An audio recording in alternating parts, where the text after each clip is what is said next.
दिल्ली में भाजपा को प्रचंड बहुमत मिला है और दिल्ली की जीत का जश्न जो है हिमाचल प्रदेश में भी मनाया जा रहा है। भाजपा के लोग जो हैं वो हिमाचल प्रदेश की जगह जगह आज अपनी जीत का जश्न मना रहे हैं, क्योंकि बड़े सालों बाद जो है वो भाजपा ने जीत दर्ज की है दिल्ली में। आम लोगों का राजधानी शिमला में क्या कहना है इस जीत को लेकर, उस पर बातचीत करते हैं। आइए, हमारे साथ कुछ बुजुर्ग लोग हैं, उनसे बातचीत करते हैं। सर, भाजपा ने एक बड़े लंबे समय के बाद जीत दर्ज की है दिल्ली में, क्या कहना चाहेंगे? 27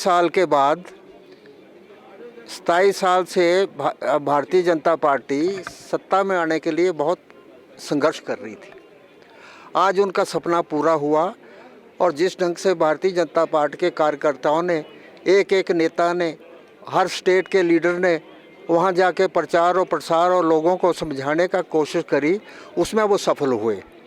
आम आदमी पार्टी किस वजह से सत्ता में आई थी ये जनता भी जानती है, और छोटे मोटे जो दूसरे हैं, बच्चे हैं, गांव में रहते हैं, उनको भी पता है कि एक आंदोलन से निकली हुई पार्टी केवल सत्ता में आई, और वो भी माननीय अन्ना हजारे को साथ लेकर।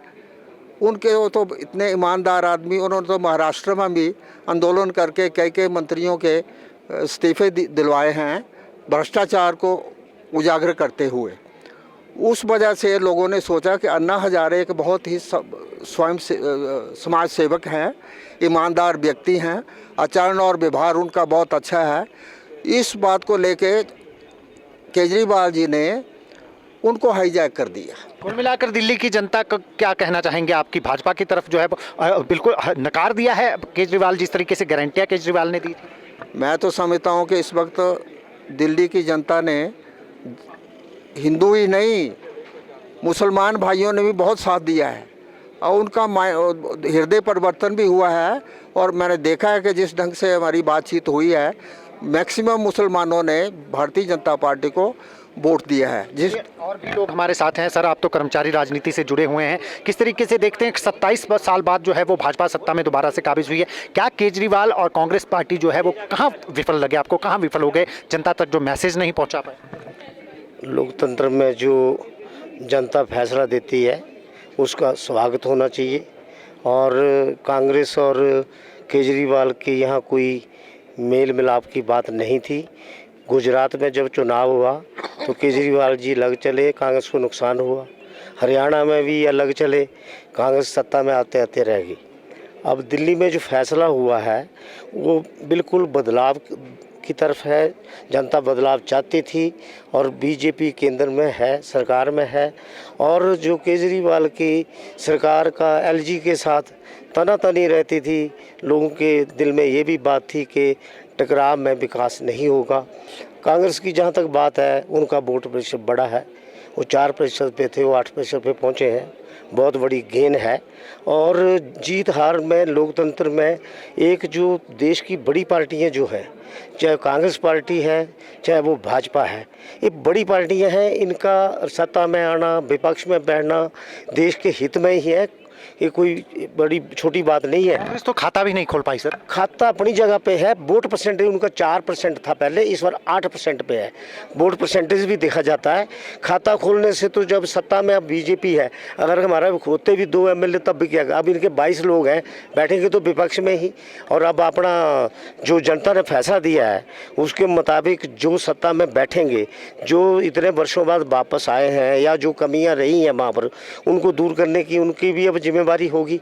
और कांग्रेस का जो आपने केजरीवाल के साथ कहा, मैंने उदाहरण दे दिया आपको, हरियाणा का उदाहरण दे दिया, गुजरात का दे दिया। अब एक देशव्यापी पार्टी है और उसको लेकर के वो कई बारी कहते हैं जी कहाँ है कांग्रेस पार्टी। तो कांग्रेस पार्टी का भी रोल है आपको ये जगह दिखाने में। अगर आप उनके अपने कैंडिडेट खड़े थे तभी आपकी आज ये हालत हुई है, क्योंकि उन्होंने अपनी करनी भरी है जो गुजरात में किया था और हरियाणा में सब खड़े कर रखे थे लोग। इन्होंने ये समझौतावादी नहीं है, ये मिलकर लड़ना नहीं चाहते थे। कि आपसी लड़ाई का फायदा भाजपा ले गई। बिल्कुल मिलता है और वापसी का भी मिला होगा। और 27 साल की इनकमेंसी थी, वो कई दिनों से कोई नंबर 2 सत्ता में है, केंद्र में सरकार में है। एमपी तो इनके पिछली बारी सारी सीटों पे एमपी भाजपा की जीते थे पहले भी, सिर्फ ये सरकार नहीं थी, इस बार सरकार भी बन गई। सर, आप क्या कहना चाहेंगे जिस तरीके से और भी लोग हमारे साथ हैं यहाँ पर। सर, आप क्या कहना चाहेंगे जिस तरीके से अब दिल्ली में जो है वो एक बार फिर से भगवा लहरा गया है, किसे क्या मानते हैं, क्या केजरीवाल और कांग्रेस दोनों विफल हो गए? ऐसा है, परिवर्तन होना चाहिए और देश की राजधानी है, वहाँ भिन्न भिन्न प्रकार के लोग हैं, कोई झुकी में रहते हैं जी। और फिर कुछ बीजेपी ने कुछ ऐसे, बीजेपी बड़े रूट से काम करती है और बड़ा अच्छा प्रचार करती है, इतना प्रचार और पार्टियां नहीं करती है। और जो केजरीवाल की बात है वो तो नजारे की वजह से वहाँ आ गया है और उसका भी इतना नहीं था कि कैसे सरकार को चलाना है। और ये बड़ा अच्छा हुआ, परिवर्तन हुआ, ऐसी बात नहीं है। पर कांग्रेस के साथ अगर वो मिली भगत करता तो शायद सीटें ज़्यादा आती है। और इसका हारना, केजरीवाल का हारना, दीक्षित जो खड़े हुए उतने वोट से अगर वहाँ खड़ा ना होता तो ये जीत जाता, ऐसी बात नहीं है। पर चल पर अब प्रजातंत्र के अंदर अच्छी बात है कि चेंज होना चाहिए, दिल्ली के अंदर चेंज हुआ है, अच्छी बात है। और ये पार्टी अब इनको तो अपना वजूद बचाना भी केजरीवाल को बड़ा मुश्किल हो जाएगा, जैसे पंजाब है, क्योंकि अब तो इसको बड़ा मुश्किल हो जाएगा, क्योंकि इसका हंकार हो गया, तालमेल नहीं करता है। अगर ये तालमेल करता कांग्रेस पार्टी से तो शायद कुछ और ज़्यादा इतनी क्षति ना होती। तो ये आपने राय सुनी, ये आम लोगों की राय है, लोगों की राय है कि अगर आपस में मिलकर लड़ते, कांग्रेस और आम आदमी पार्टी अगर मिलकर लड़ते तो स्थिति कुछ और होती। और ये भी हमारे साथ लोग हैं यहाँ पर, कांग्रेस के कार्यकर्ता हैं, ये उनसे बातचीत करते हैं, किस तरीके से देखते हैं। सर, नंदा जी, खाता भी नहीं खुल पाया कांग्रेस का दिल्ली में, क्या कहेंगे? देखिए, जहाँ तक दिल्ली की बात है तो कुछ मुद्दे रहे होंगे, कुछ कमियाँ कांग्रेस पार्टी की रही होगी।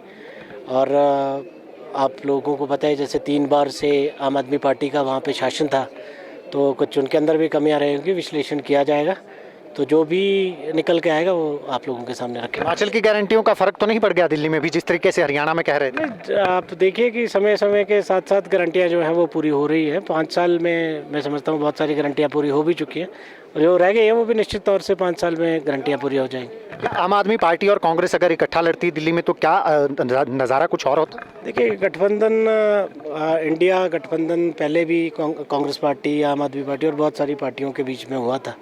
निश्चित तौर से मेरा अपना एक निजी राय है कि अगर गठबंधन होता तो नतीजे शायद कुछ और हो सकते थे। तो ये कांग्रेस के नेता अनिल नंदा जी हैं, जिन्होंने साफ तौर पर कहा कि नंदा जी कह रहे हैं कि अगर अमित नंदा जी कह रहे हैं कि अगर साथ में लड़े होते, साथ में मिलकर लड़े होते तो स्थिति कुछ और होती। आप क्या कहना चाहेंगे, कांग्रेस को और आम आदमी पार्टी को क्या नुकसान लगता है?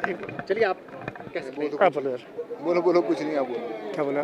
कांग्रेस और आम आदमी पार्टी कहाँ विफल रह गई? कांग्रेस तो कहीं विफल नहीं रही। एक्चुअली जो आम आदमी पार्टी पर आई है, कांग्रेस के ही गए हुए लोग हैं, उनकी अलग से तो थी नहीं कोई पार्टी। कांग्रेस को इसका खमियाजा हर टाइम भुगतना पड़ता है, क्योंकि वो हमारे ही लोग हैं जो विभिन्न पार्टियों में बट के गए हुए हैं। तो वोट तो हमारे ही करते हैं, कांग्रेस के ही करते हैं, तो इसलिए कांग्रेस को इसका खमियाजा भुगतना पड़ता है। अगर इकट्ठा लड़ते तो क्या स्थिति कुछ और?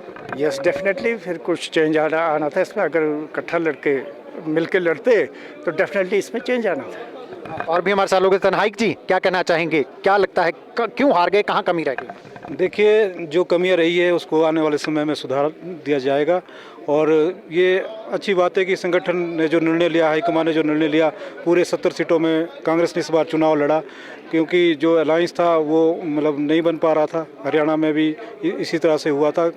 आम आदमी पार्टी को जो है वहाँ अलायंस करने के लिए कहा गया था, परंतु उन्होंने कांग्रेस की बात नहीं मानी, तो कांग्रेस ने भी दिल्ली में जो है स्वतंत्र रूप से चुनाव लड़ा।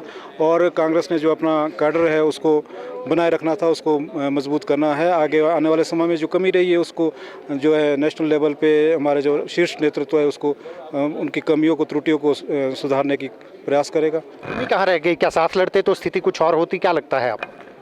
नहीं, अब इसमें तो नहीं। अब ये इसके बारे में जो हमारा राष्ट्रीय नेतृत्व, उन्होंने कुछ सोच समझ कर ही निर्णय लिया होगा कि जो अकेला चुनाव लड़ने का फैसला लिया था। और ये ठीक भी है, क्योंकि जो हमारा कार्ड है कम से कम वो तो इंटैक्ट रहे, क्योंकि अलायंस का भी इतना बड़ा कोई फ़ायदा होने वाला नहीं था। वहाँ पे आम आदमी पार्टी जो 10 साल से लगातार सत्ता में थी, उनके प्रति भी अब लोगों की जो एंटी इनकम्बेंसी थी, कुछ उनकी भी कुछ त्रुटियाँ रही होगी। इसीलिए भारतीय जनता पार्टी को जो 27 वर्षों के बाद जो है सत्ता में आने का अवसर दिया दिल्ली की जनता ने, और हम उनको बधाई देते हैं। और हमारी जो पार्टी की जो कमियां हैं उसका इंट्रोस्पेक्शन करके जो उसको सुधार दिया जाएगा। तो ये कांग्रेस के नेता और जो आम लोगों से हमने बातचीत की, उनका साफ तौर पर कहना है कि जो 27 साल की एंटी इनकन्वेंसी थी वो भी एक कारण था। दूसरा, जो आम आदमी पार्टी और कांग्रेस इकट्ठे नहीं लड़े, कहीं ना कहीं उसका खामियाजा भी जो है वो वहां पर भुगतना पड़ा है और इसी वजह से जो है वो भाजपा को इतनी बड़ी जीत जो है वो दिल्ली में मिली है। अब आत्ममंथन की आवश्यकता है। जिस तरीके से कांग्रेसी नेताओं से हमने बातचीत की है कि अब ये सेंट्रल लेवल पर आलाकमान को भी आत्ममंथन करना है। हिमाचल प्रदेश की गारंटियां तो कहीं भारी नहीं पड़ रही हैं हर जगह पर, इसका भी विश्लेषण होना चाहिए। तो कुल मिलाकर अब कांग्रेस को आत्ममंथन करने की हर जगह आवश्यकता है और दिल्ली की जीत की बधाई जो है वो कांग्रेस के कार्यकर्ताओं ने, कांग्रेस के नेताओं ने भी भाजपा के लोगों को दी है। दैनिक सवेरा टीवी के लिए शिमला से कैमरामैन डीसी भारद्वाज के साथ गजेंद्र शर्मा।